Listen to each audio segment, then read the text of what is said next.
मैं श्रद्धा जैन गुरु कृपा श्री दिगंबर जैन महिला मंडल की तरफ से आप सभी के बीच लेकर आ रहे हैं हम वीर का अवतरण। हमारे रायपुर शहर में 65 वर्षों का रिकॉर्ड रहा है कि वहाँ पे दिगंबर और श्वेतांबर समाज मिलकर पूरा एक साथ महावीर जन्मोत्सव को मनाते हैं। और आज हम लास्ट ईयर हम लोगों ने ऐसी थी चंदनबाला एक नृत्य नाटिका प्रस्तुत की थी, जो कि दिगंबर जैन समाज द्वारा और श्वेतांबर समाज द्वारा भी बहुत अच्छे से सराहनीय किया गया था। और इस वर्ष हम लोग लेके आ रहे हैं वीर प्रभु का अवतरण।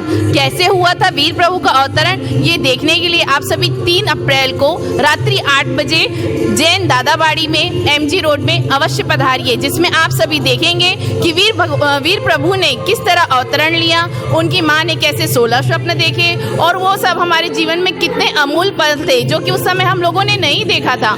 अब उन सभी पलों को हम वापस आप सभी लोगों के बीच लेकर आ रहे हैं। वीर प्रभु का अवतरण कैसे हुआ था, ये सब देखने के लिए आप सभी जरूर पधारें, जिसमें आप सभी हमारे समाज के और की तरह से देखेंगे कि कितनी हमारे समाज में कितनी ज़्यादा योग्यताएं हैं, जो कि इस मंच पर आकर इतने सारे लोगों के बीच में आकर इतना अच्छा प्रोग्राम देते हैं। कितनी योग्यताएं हैं हमारे समाज की लेडीज़ों के बीच में और कितना अच्छा प्रोग्राम लेके आते हैं। हमारे जैन दादाबाड़ी में हर वर्ष बहुत ही अच्छे से मनाते हैं महावीर जन्मोत्सव, जिसके लिए पूरे भारतवर्ष में बहुत ही ज़्यादा हमारे रायपुर समाज को माना जाता है।